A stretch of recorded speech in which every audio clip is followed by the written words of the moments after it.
The lights dimmed in the briefing room of the Galactic Alliance vessel Nightshade.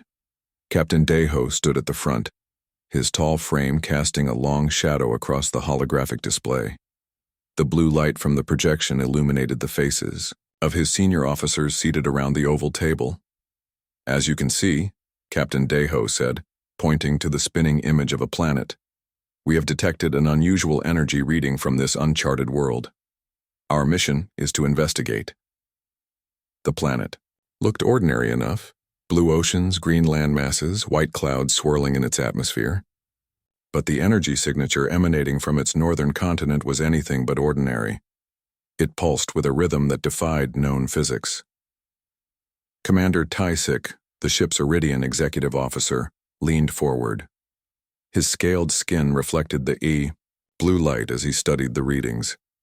"These energy levels are off the charts, Captain," he said. "Could it be natural?" Science Officer Unji shook her head. The Ventari scientist's four eyes blinked in sequence as she analyzed the data. "No, natural phenomenon matches this pattern," she said. "It's too regular, too controlled. This has to be artificial." Communications specialist Jin Ho nodded in agreement. The Palaxian's antennae twitched with excitement. "If it's artificial, that means a civilization," Jin Ho said. "This could be the discovery of the century."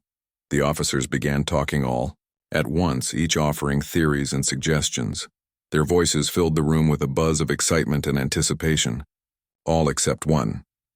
Lieutenant Mina Park, the ship's human tactical officer, sat quietly at the end of the table. Her dark eyes were fixed on the holographic planet, her expression unreadable. While the others gestured and debated, she remained still, her hands folded neatly in front of her. Captain Deho noticed her silence. In the 3 years Park had served under his command, she had never once failed to speak up during a briefing. Humans were known throughout the Alliance for their unique perspectives and questioning nature. Park in particular had earned a reputation for challenging assumptions and spotting potential threats before anyone else. Yet now, when faced with an unusual mission that practically begged for caution, she said nothing. "Lieutenant Park," Admiral Sung said from the screen at the head of the table.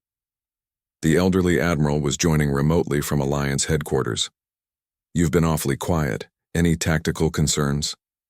Mina Park looked up, her eyes meeting the admiral's. For a brief moment something flashed across her face. Concern, perhaps, or hesitation, but it vanished quickly. "No concerns at this time, Admiral," she said, her voice calm and steady. "I'd like to see more data before forming an opinion." "Admiral," Sung nodded, seemingly satisfied with her answer. But Captain Deho knew better. He had served with enough humans to understand when one was holding back. There was a tension in Park's shoulders, a stillness that spoke of heightened awareness. "Very well," Admiral Sung continued. "The Nightshade will proceed to planet XB-327 and investigate this energy signature. Captain Deho, you'll lead a science team to the surface while Commander Tysik maintains command of the ship." "Yes, Admiral," Deho said, though his eyes remained on Park. "This is a routine reconnaissance mission," the Admiral emphasized. "No unnecessary risks. We want information, not heroes." The officers nodded in agreement. Science Officer Yoon-ji could barely contain her excitement, her four eyes blinking rapidly as she began listing the equipment she would need. Security Chief Hyun-woo, a powerfully built man with a permanently serious expression, started discussing security protocols with Jin Ho. The meeting continued, with the team planning their approach to the planet. Throughout it all, Lieutenant Park remained silent, offering only brief responses when directly addressed. She made no suggestions, raised no objections, asked no questions. When the briefing ended and the officers filed out of the room, Captain Deho called after her. "Lieutenant Park, a moment, please." She stopped by the door, turning to face him. The others continued down the corridor, leaving them alone in the briefing room. "You didn't say a word in there," Deho said, keeping his voice low. "That's not like you." Park's expression remained neutral. "I had nothing to add, Captain." "Nothing to add?" Deho stepped closer. "Park, in 3 years I've never seen you sit through a mission briefing without questioning at least one assumption or poking holes in our security protocols." A muscle twitched in her jaw. The plan seems sound. That's not it. Daeho studied her face. What are you sensing that we aren't? For a moment, Park said nothing. Then she glanced at the door to ensure they were truly alone. It's nothing concrete, Captain, she said finally. Just a feeling. Your feelings have saved this crew before, Daeho reminded her. Talk to me. Park looked at the holographic planet, still rotating slowly above the table. The blue light cast shadows across her face, making her look older, more tired. The energy signature is too perfect, she said quietly. Too inviting. Inviting. Daeho frowned. What do you mean? In Earth's oceans, there's a fish called an anglerfish, Park explained. It has a glowing lure that attracts prey. This energy, signature, it feels like a lure. Daeho considered her words. Humans often relied on what they called gut instinct, an intuitive sense of danger that preceded logical analysis. The Alliance had learned, sometimes at great cost, that these instincts were not to be dismissed. You think it's a trap? He asked. I don't know, Park admitted. But I've studied the history of first contacts across the galaxy. When something seems too interesting, too perfect to ignore, it rarely ends well. Why didn't you say this during the briefing? Park's lips twisted in a wry smile. Would Admiral Sung delay a mission based on a human's bad feeling? Would Yunji put aside her scientific curiosity because I'm uneasy? She had a point. The Alliance valued empirical evidence above all else. Park's concerns, without data to back them up, would have been politely acknowledged and then ignored. So, what do you suggest? Daeho asked. Double the security team, Park said immediately. Bring heavy weapons even though it's supposed to be a science mission, and she hesitated. Don't approach the energy source directly. Study it from a distance first. Daeho nodded slowly. I'll make the adjustments. Discreetly. Thank you, Captain. Relief flickered across Park's face. As she turned to leave, Daeho called after her one more time. Lieutenant, she paused in the doorway.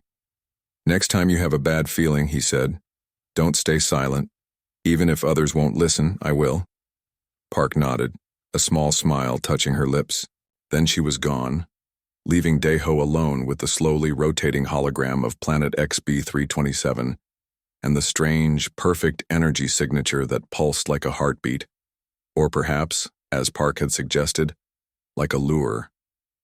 In the darkness of the briefing, Room Captain Daeho made a silent promise to himself.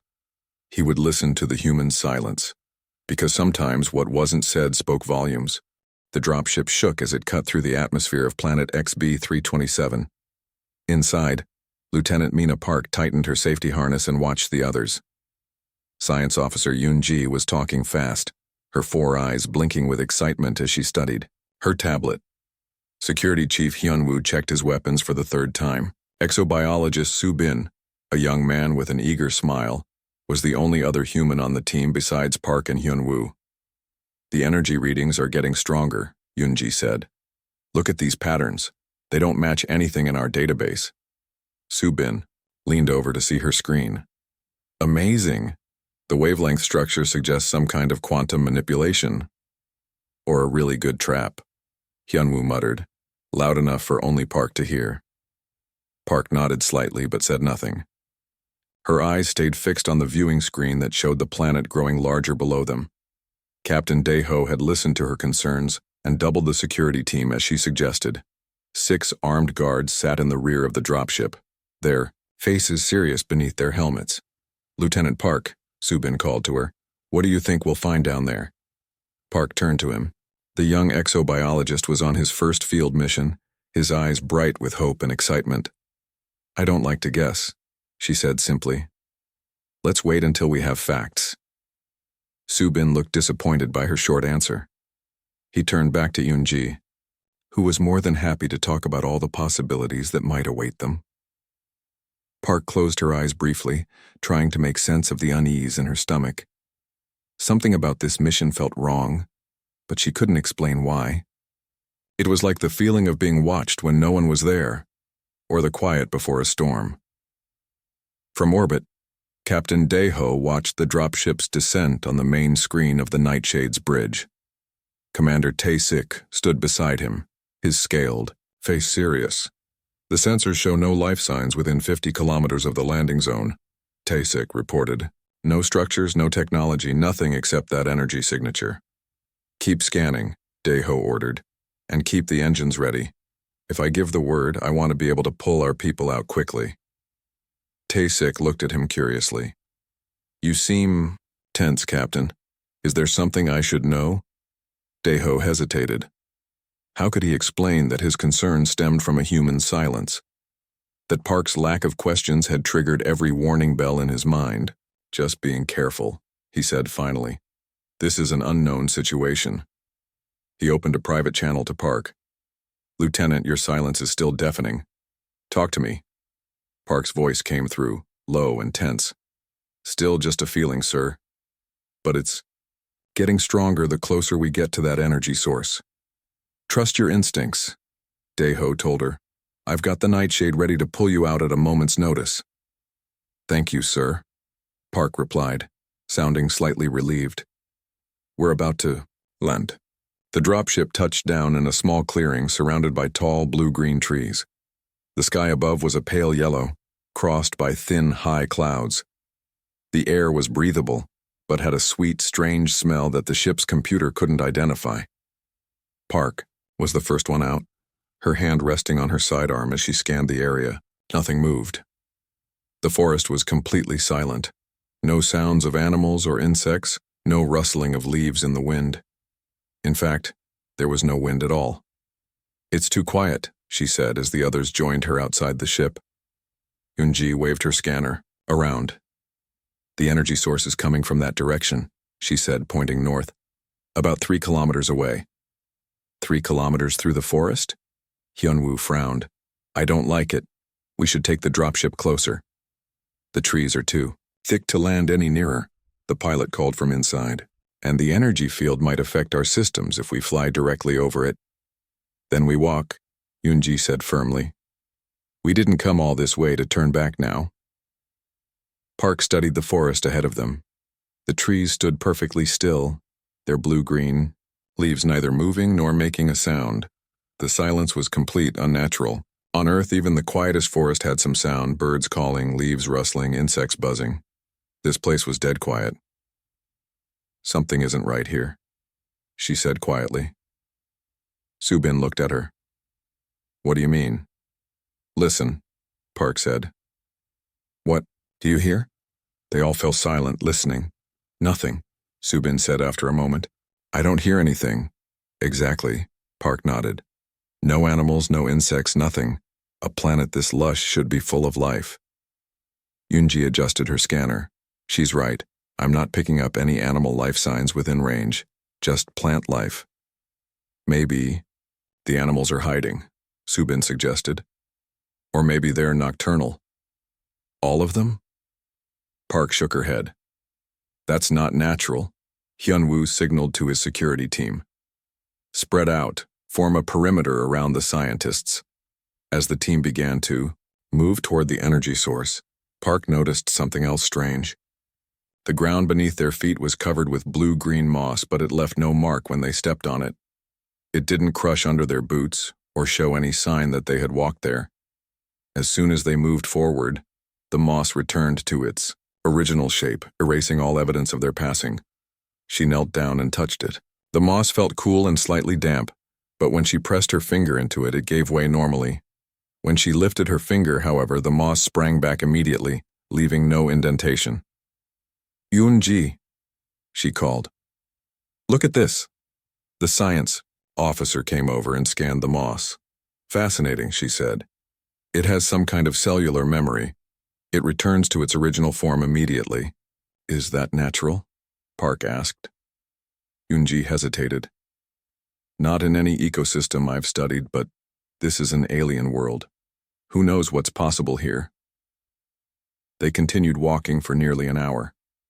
The forest never changed. The same blue-green trees, the same moss underfoot, the same eerie silence. There were no clearings, no hills, no variations in the landscape at all. We should be nearly there, Yunji said, checking her scanner. The energy readings are getting stronger. Suddenly, the trees ahead of them ended. They stepped out of the forest and froze, staring at what lay before them.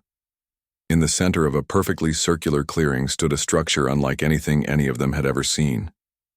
It was a towering monolith of what looked like black glass, rising at least 50 meters into the air. Its surface was smooth and reflective, but strangely, it seemed to absorb light rather than reflect it. The area around the monolith was completely bare. No moss, no plants, nothing but bare dirt for exactly 20 meters in every direction. There it is, Yunji whispered, her 4 eyes wide with wonder. The source of the energy signature. Su-bin was already taking samples and readings, his earlier caution forgotten in the excitement of discovery. But Park wasn't looking at the monolith. She was looking at the ground around it, the perfect circle of bare earth, too perfect to be natural. And at the edge of that circle, barely visible in the dirt, were markings, symbols carved into the ground, forming a ring around the monolith. She knelt down to look more closely. The symbols weren't all the same. They appeared to be different writing systems, different languages, placed side by side. Some looked vaguely familiar, similar to ancient Earth scripts. Others were completely alien. A chill ran down her spine as understanding dawned. "Stop," she said, her voice cutting through the excited chatter of the scientists. "Nobody move any closer." Everyone turned to look at her. "What is it?" Hyun-woo asked, his hand moving to his weapon. Park pointed to the symbols. "These are warnings," she said, "from different species, different civilizations. They're telling us to stay away." "Warnings?" Yoon-ji moved closer to where Park knelt. "Are you sure?" Park pointed to the symbols carved into the dirt. "Look at this one. It's similar to ancient Terran pictographs, and this one resembles early Iridian script." Hyun-woo crouched beside her, his face serious. "What do they say?" "I can't read all of them," Park admitted. "But the ones I recognize all seem to be saying the same thing. Danger, stay away, death." Su-bin laughed nervously. "Maybe you're reading too much into some old markings. They could mean anything." Park shook her head. "These aren't random. They form a perfect circle around that structure. And look how they're layered. Different styles, different ages. These weren't all carved at the same time." "She's right," Yoon-ji said, scanning the symbols. "These markings were made over thousands of years by different beings." A chill ran through the group as they realized what this meant. For millennia, different species had come to this place, and each had left a warning for those who came after. Park opened her comm link to the ship. "Captain, we found something important. The energy source is a black monolith, but it's surrounded by warning symbols from multiple civilizations." Captain Dae-ho's voice crackled through the comm. "Warning symbols? Can you decipher them?" "Not all of them," Park said. "But the message is clear enough. Whatever this thing is, others have found it dangerous." There was a pause, then Dae-ho spoke again. "Pull back. I want everyone at a safe distance until we know more." "But Captain," Yoon-ji protested, "this could be the most significant discovery in decades. We need to study it up close." "You will," Dae-ho replied firmly. "But carefully and methodically. Set up your equipment outside the circle of symbols. Study it from there first." The science team didn't look happy, but they followed orders. They set up their equipment at the edge of the forest, just beyond the ring of warning symbols. Yoon-ji aimed her scanners at the monolith while Su-bin collected soil samples from different distances away from the structure. "This is strange," Yoon-ji said after a while. "The scanner shows the monolith is emitting energy, but I can't identify what kind. It doesn't match any known radiation pattern." Su-bin looked up from his samples. "And the soil gets more sterile. The closer you get to that thing. There are no microbes at all within the bare circle. It's completely dead." Park stood at the edge of the forest, watching the monolith. Something about it bothered her deeply. Its surface was too perfect, too smooth. And despite being what looked like black glass, it didn't reflect anything. Not the sky, not the trees, not the people moving around it. It seemed to swallow light. "Has anyone else noticed there's no wind here?" she asked suddenly. The others looked up. No wind, no sounds, Hyunwoo agreed. It's like everything's holding its breath. Security Officer Ki-jun, one of Hyunwoo's team, stepped forward.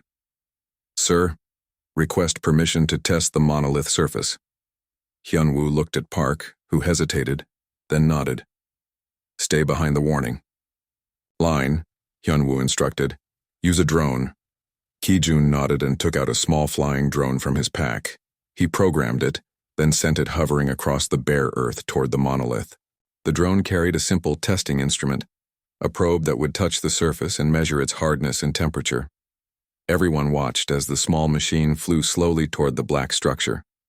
It stopped a meter away from the surface, extended its probe, and moved forward. The moment the probe touched the black surface, something happened. The monolith's surface rippled like water. A small dimple appeared where the probe touched, then smoothed out again. It's not solid, Yoonji whispered. Before anyone could react, a thin tendril of black material shot out from the monolith. It wrapped around the drone and pulled it into the surface. The drone disappeared with no sound, no splash, nothing. 1 second it was there, the next it was gone. What just happened? Subin asked, his voice shaking. Park didn't answer.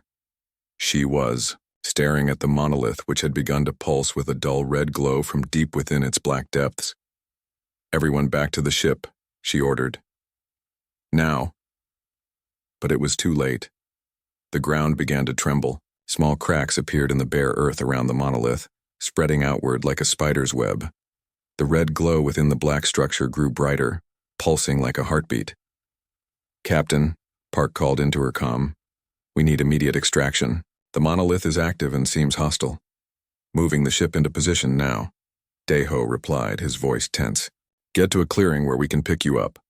The team started backing away toward the forest, but as they did, the ground shook more violently. The cracks in the earth widened, and from them rose thin tendrils of the same black material as the monolith. Run! Hyunwoo shouted. They turned and sprinted for the trees. Park looked back and saw the monolith changing shape, its perfect form starting to melt and flow. It was expanding, reaching outward. They made it to the forest edge when Subin tripped over a root and fell. Park and Ki-jun stopped to help him up, but a black tendril shot out from the direction of the monolith with impossible speed.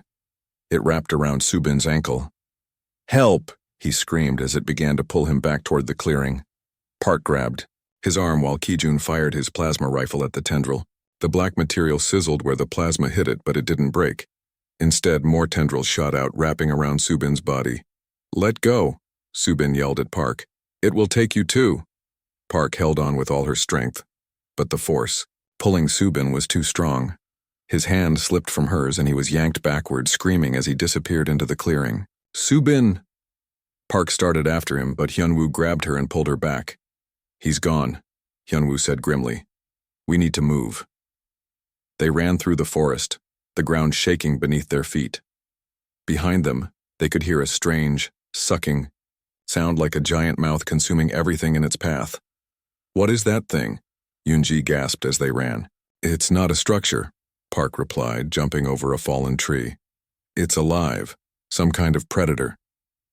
The trees around them began to bend and crack as the ground continued to shake. In the distance, they could see their dropship in a small clearing. Almost. There, Hyunwoo encouraged them. Park's comm crackled to life. Captain Daeho's voice came through, filled with static. Lieutenant, the monolith is expanding rapidly. Our sensors show it consuming everything in its path. The energy readings are off the charts. We've lost Subin, Park reported, her breath coming in gasps as they ran. That thing took him. Get to the dropship, Daeho ordered. We're picking up multiple energy signatures now, spreading out from the original source. They burst into the clearing where their ship waited, engines already running. The pilot waved frantically for them to hurry. As they climbed aboard, Park looked back one last time. In the distance, she could see the forest being consumed by a wave of black, liquid-like material. The trees didn't fall or burn. They simply disappeared, absorbed into the advancing darkness. The dropship lifted off, engines straining as it shot upward. Through the viewport, they watched in horror as the black mass expanded in all directions, consuming everything it touched. "What have we awakened?" Yunji whispered.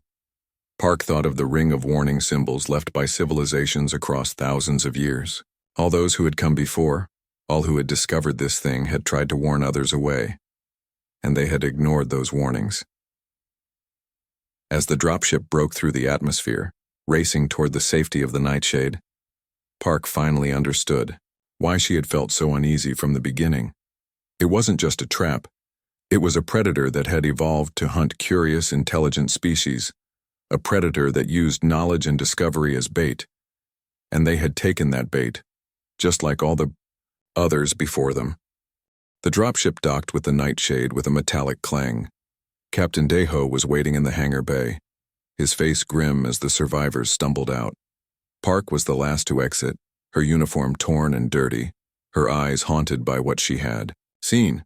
"Report," Deho said. Park looked at him. "It's alive, Captain. The monolith isn't a structure, it's an entity. A predator." "It took Subin," Yunji added, her 4 eyes blinking rapidly in distress. "Just pulled him in and absorbed him." Deho led them to the bridge. On the main screen they could see planet XB327 below them. A dark stain was spreading across the northern continent, visible even from orbit. It looked like spilled ink.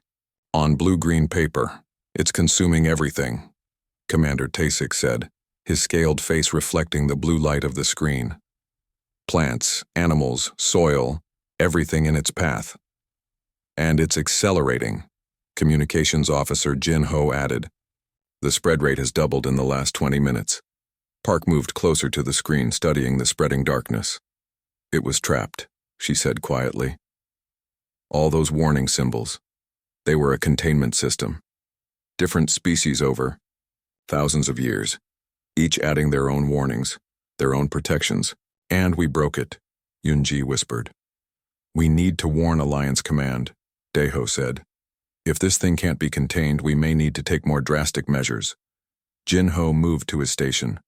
"Sending urgent communication now, sir." Park didn't move from the screen. She watched the darkness spreading, thinking about Subin's final moments and the ancient warnings they had failed to understand in time. "Wait," she said suddenly. "The warnings." Everyone turned to look at her. "The warnings weren't just to stay away," Park continued, her mind racing. "They were instructions, the different symbols, from different species. They were all part of a containment protocol." "What do you mean?" Deho asked. "Think about it," Park said, turning to face them. "If this entity has been around for thousands of years, encountered by multiple civilizations, why is it still on this one planet? Why hasn't it spread further?" Yunji's eyes widened in understanding. "Because they found a way to contain it." "Exactly."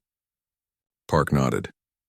Each civilization that encountered it developed some method of containment, and when they left, they added their own warnings and containment methods to what was already there. "So the ring of symbols wasn't just saying danger," Deho said slowly. "It was actually part of what was keeping that thing trapped. And we broke the circle when we sent the drone in," Hyunwoo added grimly. The bridge fell silent as they absorbed this realization. They hadn't just ignored a warning. They had broken an ancient prison that had held this entity for millennia.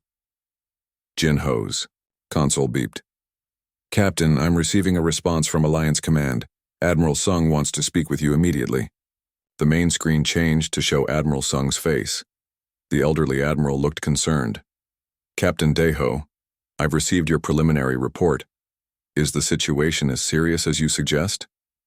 "It's worse, Admiral," Deho replied. "The entity is consuming the planet at an increasing rate. We've lost one crew member already." Admiral Sung's expression grew even more grave. "Our science division has analyzed your data. They believe this entity feeds on energy, any kind of energy, including life force. The more it consumes, the faster it grows." "What are your orders, sir?" Deho asked. "Containment is our priority," the Admiral said firmly. "If this thing escaped the planet, it could threaten the entire sector." "How do we contain something like this?" Commander Tasik asked. Park stepped forward. Admiral, I believe the ring of symbols around the monolith was part of an ancient containment system. If we could decipher those symbols, we might be able to recreate it. Do you have images of these symbols? Admiral Sung asked. Yes, sir. Park nodded. Our scanners recorded everything. Send them immediately. I'll have our best linguists and archaeologists start working on them. As Jinho transmitted the data, Yunji moved to her science station. Captain, I've been analyzing the entity's energy pattern. There's something strange about it. What is it? Daeho asked. It's not just consuming energy, it's converting it, Yunji explained. The matter it absorbs is being transformed into the same substance as the entity itself. Park frowned. So it's not just feeding, it's growing. Yes. Yunji nodded. And at its current rate of expansion, it will consume the entire planet within 72 hours. The bridge fell silent again as this sank in. 72 hours until an entire world was gone, transformed into more of this dark, hungry entity. What? About Subin? Park asked suddenly. Is he dead? Yunji hesitated. I don't know. His life signs disappeared when he was absorbed, but... She trailed off, unwilling to speak her thoughts. But what? Daeho pressed. But I'm detecting complex energy patterns within the entity, Yunji said reluctantly. Almost like neural activity. It's possible that anything it absorbs becomes part of its consciousness. The thought was horrifying. Not just death, but a kind of living absorption, becoming part of the very thing that consumed you. Admiral Sung's voice broke the silence. Captain Daeho, your new orders are as follows. Maintain orbit and continue monitoring the entity. A science vessel is being dispatched with specialists who might be able to recreate the containment field. They'll arrive in 48 hours. That might be too late, Admiral, Daeho said. At the current rate of expansion, the entity will have consumed almost 2/3 of the planet by then. I understand, Sung replied grimly. If containment proves impossible, we'll move to Plan B. The Meridian is also en route with a planetary disruptor. The bridge crew exchanged shocked glances. A planetary disruptor was a weapon of last resort, capable of shattering a planet's crust and exposing its core to space. It was rarely used and strictly regulated. You're considering destroying the entire planet? Tae-sik asked. If necessary, yes, Admiral Sung said firmly. We cannot allow this entity to escape. The risk to other worlds is too great. After the Admiral signed off, the bridge was quiet. Everyone was thinking about the terrible choice they might soon face. Attempt a containment they didn't fully understand, or destroy an entire planet to stop the threat. Park turned back to the main screen, watching the darkness spread across the world below. In just a few hours, it had already consumed a large portion of the northern continent and was spreading into the oceans. Captain, she said quietly, I think there's another option. Daeho looked at her. I'm listening, Lieutenant. The entity responds to energy, Park said. It's drawn to it, feeds on it. What if we gave it something else to chase? Something more tempting than the planet? What did you have in mind? Daeho asked. Park took a deep breath. A controlled matter-antimatter reaction. Not enough to destroy the ship, but enough to create an energy signature that would be irresistible to the entity. You want to use the Nightshade as bait? Hyunwoo asked incredulously. Not the ship itself, Park clarified. A probe. We program it to lead the entity away from the planet, out into deep space where it can't harm anyone. Then, when it's far enough away, we detonate a larger charge, not to destroy it, but to stun it long enough for the science vessel to arrive and establish a new containment field. Daeho considered this. It was risky, but it might work. And it was better than waiting helplessly for 48 hours while the entity devoured an entire world. Start working on it, he ordered. Yunji, help her calculate the exact energy signature we'll need. Jinho, inform Alliance Command of our plan. As the crew moved to their stations, a new determination filled the bridge.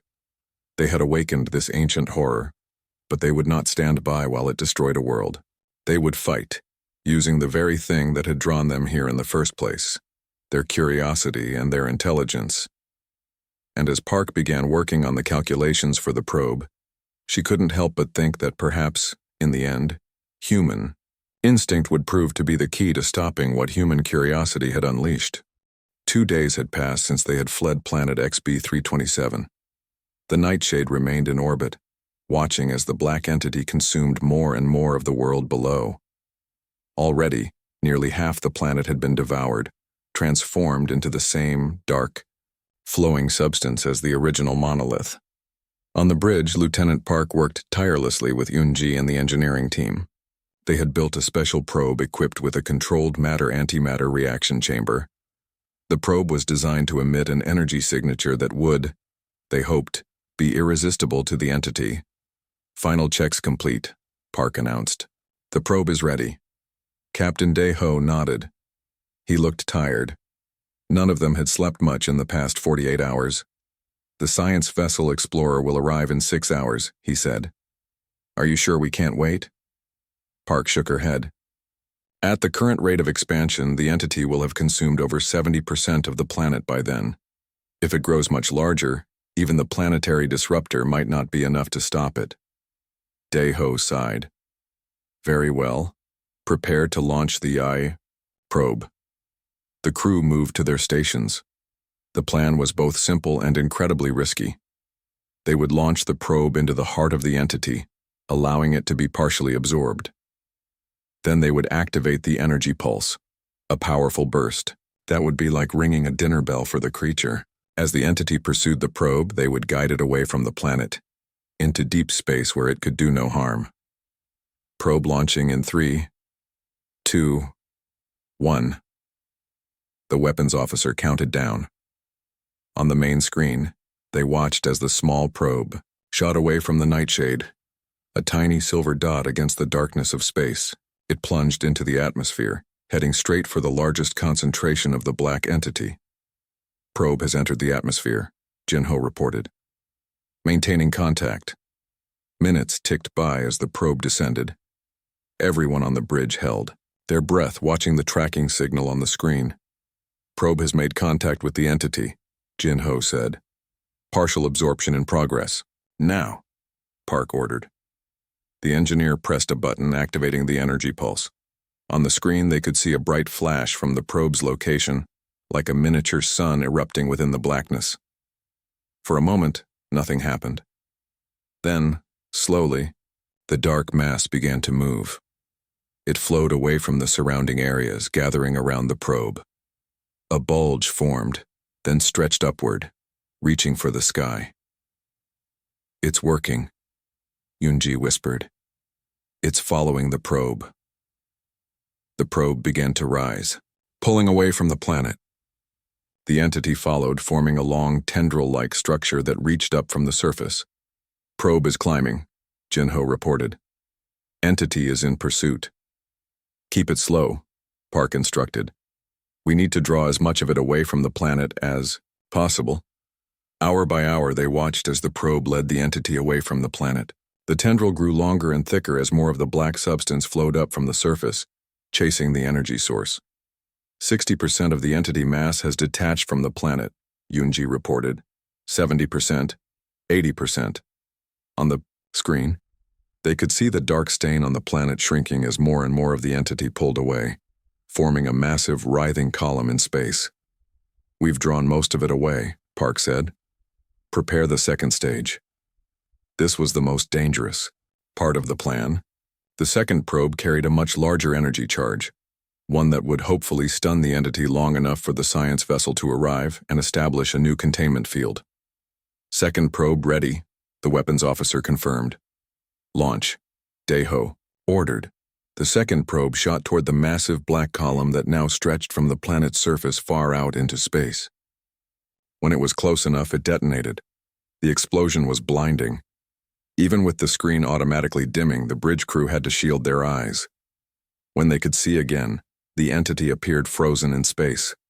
Its flowing movement had stopped, the black substance hanging motionless like a strange dark sculpture. "It worked," Hyunwoo said in disbelief. "We actually stunned it." "Not for long," Park warned. "The effect will only last a few hours at most. The explorer is still 3 hours away, Jinho reminded them. Daeho looked at the frozen entity on the screen. Then we need to buy more time. Suggestions? Park hesitated, then spoke. There might be a way. The ancient containment system, the ring of symbols.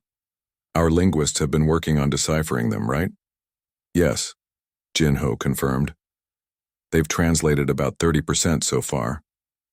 That might be enough, Park said.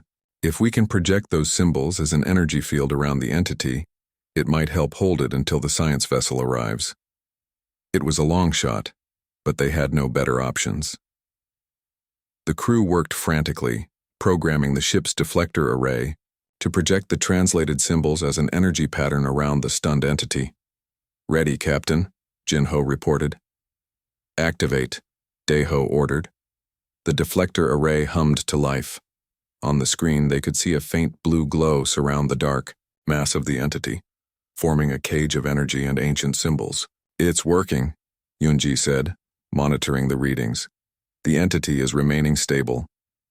For 3 tense hours, they maintained the field, watching for any sign that the entity was breaking free.